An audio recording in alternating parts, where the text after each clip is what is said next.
अपनी माँ और बाबूजी को नहीं बता सकते थे तो क्या हुआ, मुझे ही बता देते। अब क्या करूं, सब कुछ इतनी जल्दबाजी में करना पड़ा कि मुझे तुम्हें बताने का समय ही नहीं मिला। चलो कोई बात नहीं, शादी मैंने ऐसे ही कर ली, लेकिन मैं रिसेप्शन पार्टी बहुत अच्छे से करूंगा। उसमें तुम अपने सारे अरमान निकाल लेना मेरी प्यारी बहना। हाँ हाँ, क्यों नहीं।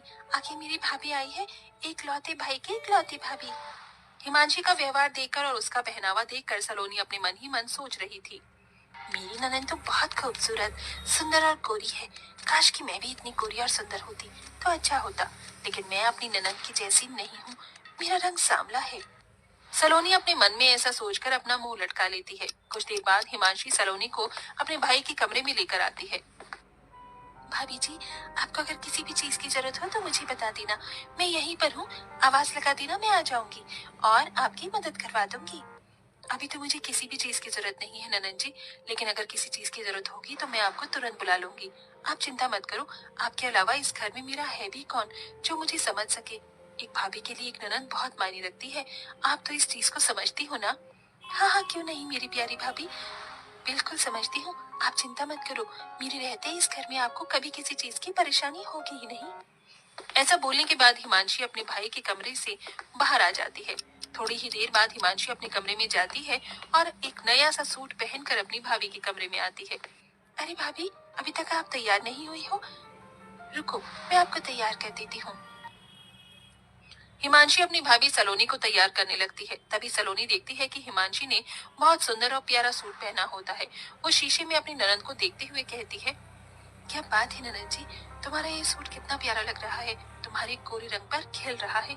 मेरा रंग काला है ना, तो मेरे ऊपर ऐसे कपड़े अच्छे नहीं लगते। मैंने कई बार ऐसे कपड़े देखे हैं, लेकिन मेरा रंग और बेकार लगने लगता है। अरे भाभी, कैसी बात कर रही हो आप। ये तो बहुत प्यारा कलर है और ये कलर भी मीडियम है। इसे गाजरी कलर बोलते हैं। आपको पता है ये कलर हर एक औरत के ऊपर जचता है, फिर चाहे वो काली हो या गोरी हो।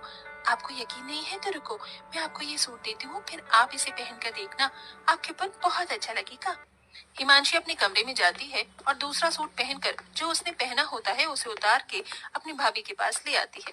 भाभी, ये लो सूट। अरे ननन जी, आपको ये सूट मुझे देने की क्या जरूरत थी, रहने दीजिए।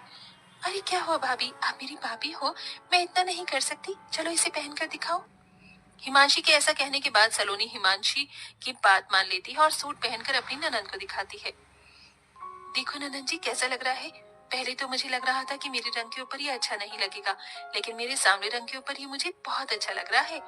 हाँ हाँ, क्यों नहीं भाभी, आपके ऊपर ये रंग बहुत अच्छा लग रहा है। कलर कुछ नहीं होता भाभी, पहनने का तरीका होना चाहिए। आपके ऊपर ये सच में बहुत अच्छा लग रहा है। आज से आप इसे अपने पास ही रख लो। हिमांशी ऐसा कहकर अपनी भाभी को तैयार करने के बाद मुंह दिखाई के लिए लेकर आती है, जहाँ सब बहुत अच्छे से उसकी मुंह दिखाई की रस्म करते हैं और सभी उसे शगुन देते हैं। साथ में हिमांशी भी एक प्यारा सा तोहफा अपनी भाभी को देती है।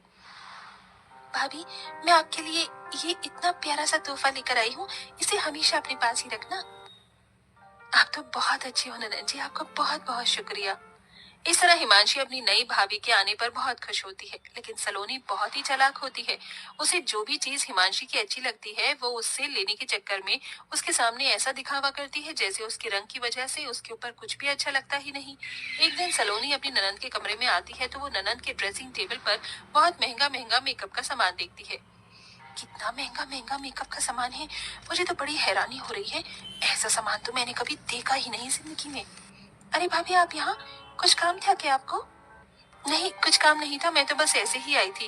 वैसे ननन जी, आपके कमरे में ड्रेसिंग टेबल पर ये इतना महंगा महंगा मेकअप का सामान। वैसे तो मैं भी सोचा करती थी कि मैं मेकअप करूंगी, लेकिन मेरा रंग सांवला है, इसलिए मेरे रंग पर पता नहीं मेकअप खिलेगा या नहीं।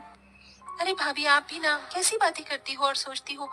ऐसा कुछ नहीं होता, मेकअप हर चेहरे पर अच्छा लगता है। देखो, मैं आपको करके दिखाती हूँ। हिमांशी अपनी भाभी सलोनी के चेहरे पर थोड़ा सा मेकअप करती है तो सलोनी को अच्छा लगता है।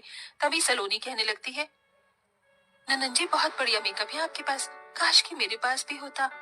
होने की क्या बात है भाभी जी, ये है ना, आप इसे रख लो, मैं अपने लिए और मंगा लूंगी। आपके पास रहे या मेरे पास रहे, कौन सी बड़ी बात है। सलोनी ये सुनते ही खुश हो जाती है। मेरी ननन बहुत अच्छी है, आप सच में बहुत अच्छी हो ननन जी। भगवान ऐसी ननन हर किसी भाभी को दे। ऐसा कहने के बाद सलोनी अपने कमरे में सारा मेकअप का सामान उठाकर ले आती है और उसे अपनी ड्रेसिंग टेबल पर लगाने लगती है। ननद के सारे सामान पर मेरा ही अधिकार है, मैं उनके पास कुछ नहीं छोड़ूंगी, सब ले लूंगी।